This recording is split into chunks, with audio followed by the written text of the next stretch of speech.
Assalamualaikum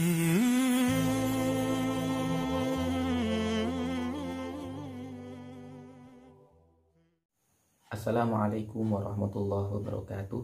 Bismillah, alhamdulillah, wassalatu wassalamu ala rasulillah wa ala alihi wa ashabihi wa man wala amma ba'du. Insyaallah di video kali ini kita akan membahas tentang hukum sholat tarawih yang cepat. Boleh apa tidak? Sah apa tidak?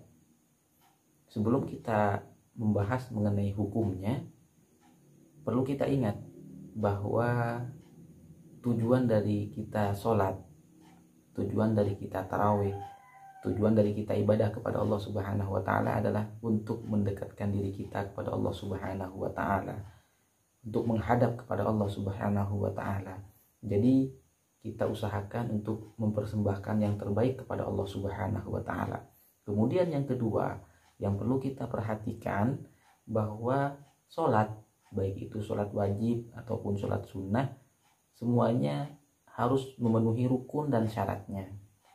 Kalau ada satu rukun yang ditinggalkan, maka otomatis sholatnya batal. Misalnya tidak membaca surat Al-Fatihah, sholatnya batal. Nah, yang perlu jadi perhatian bahwa tumakninah di dalam sholat itu termasuk rukun yang harus terpenuhi, tidak boleh ditinggalkan. Dan ini hubungannya sangat kuat dengan hukum sholat tarawih yang cepat. Di tahun-tahun sebelumnya sering kita lihat video yang viral, misalnya di beberapa musola atau beberapa masjid, sholat tarawih sangat cepat. Ada yang belasan menit selesai, ada yang bahkan mungkin 7 menit selesai, itu pun 23 rakaat dengan witirnya.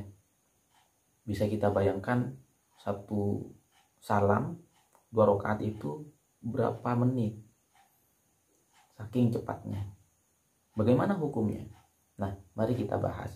Rasulullah Shallallahu Alaihi Wasallam pernah suatu hari beliau masuk ke dalam Masjid Nabawi.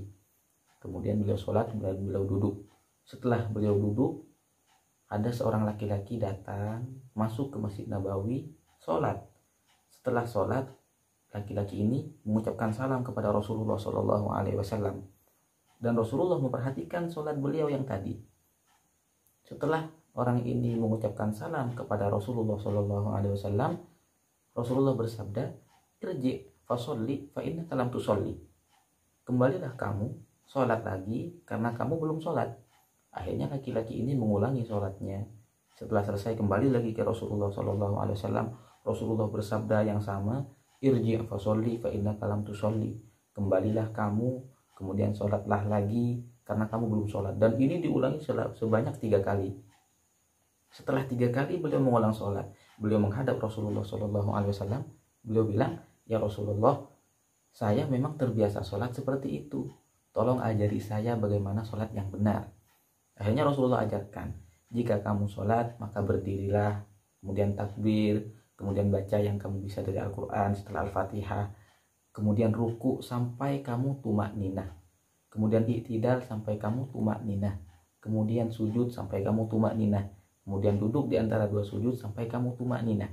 Makanya para ulama mengatakan ada 4 tumakninah di dalam sholat: ketika ruku, ketika i'tidal, ketika sujud, dan ketika duduk di antara 2 sujud. Harus ada tumakninah di dalam 4 rukun ini. Nah, yang menjadi perhatian para ulama, tumakninah ini berapa batas minimal waktunya? Di dalam mazhab Syafi'i, batas minimal tumakninah adalah sekedar kita cukup membaca subhanallah. Artinya jeda waktu antara takbir ruku, Allahu Akbar, menjadi i'tidal, sami Allahu liman hamidah, harus ada batas waktu minimal sekiranya kita cukup membaca subhanallah.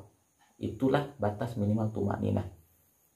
Kalau kita dari ruku ke i'tidal langsung, tidak ada jeda waktu yang cukup kita membaca subhanallah, maka tumakninahnya berarti nggak ada dan sholatnya tidak sah karena sudah meninggalkan salah satu rukun di dalam sholat, yaitu tumakninah.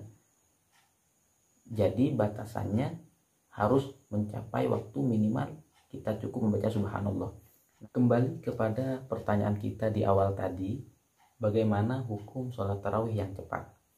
Dari hadis Rasul yang kita sampaikan tadi, bisa kita pahami bahwa bukan berarti sholat yang cepat itu batal. Tidak. Sholat boleh cepat asal rukun dan syarat-syaratnya terpenuhi. Asal tumakninahnya ada dan rukun-rukun serta syarat yang lainnya terpenuhi, maka sholatnya sah-sah saja. Yang batal itu ketika tidak ada tumakninahnya. Pernah kita melihat video di mana sholat tarawihnya terlalu cepat dan tidak ada tumakninahnya. Misalnya ketika ruku pindah ke i'tidal tidak ada jeda sama sekali. Itu pernah terjadi. Misalnya Allahu Akbar, sallallahu liman hamidah, Allahu Akbar, Allahu Akbar, Allahu Akbar. Hal yang seperti ini sudah bisa dipastikan tidak ada jeda waktu antara ruku dan i'tidal, antara i'tidal dan sujud, dan tidak ada waktu yang memungkinkan kita cukup membaca subhanallah. Maka dalam kondisi seperti ini bisa kita katakan bahwa sholatnya batal dan tidak sah, sesuai dengan sabda Rasulullah Shallallahu Alaihi Wasallam bahwa orang yang seperti itu dianggap belum sholat karena sholatnya tidak dianggap dan sholatnya tidak sah menurut hukum Islam.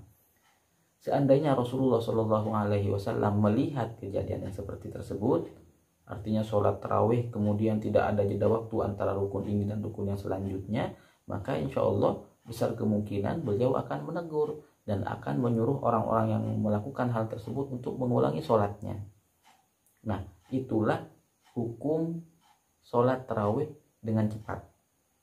Jadi yang tidak boleh dan tidak sah itu ketika tidak ada tumakninahnya. Kalau tumakninahnya terpenuhi, maka sholatnya bisa jadi itu sah. Tapi kita harus kembali kepada tujuan awal kita melaksanakan sholat tarawih, yaitu mendekatkan diri kepada Allah Subhanahu wa Ta'ala. Jangan mengejar terlalu cepat waktunya, tapi kita juga harus lebih fokus bagaimana kita mempersembahkan sholat yang lebih baik di hadapan Allah Subhanahu wa Ta'ala, bagaimana kita mengusahakan agar diri kita lebih dekat kepada Allah Subhanahu wa Ta'ala, sehingga tujuan dari sholat, inna sholata tanha anil fahsya'i wal munkar, sesungguhnya sholat itu mencegah dari perbuatan keji dan munkar, itu bisa tercapai. Tidak hanya sekedar rutinitas di bulan Ramadan sholat tarawih dengan cepat tapi tidak ada hikmahnya. Lebih baik kita sholat pelan atau sedang-sedang saja tapi hikmahnya besar, daripada kita sholat 23 rakaat tapi terlalu cepat, terlalu capek, tidak ada hikmahnya, itu kurang faedahnya. Demikian video yang bisa kita sampaikan di pertemuan kita kali ini. Semoga membawa manfaat yang sebesar-besarnya. Kurang lebihnya mohon maaf. Wassalamualaikum warahmatullahi wabarakatuh.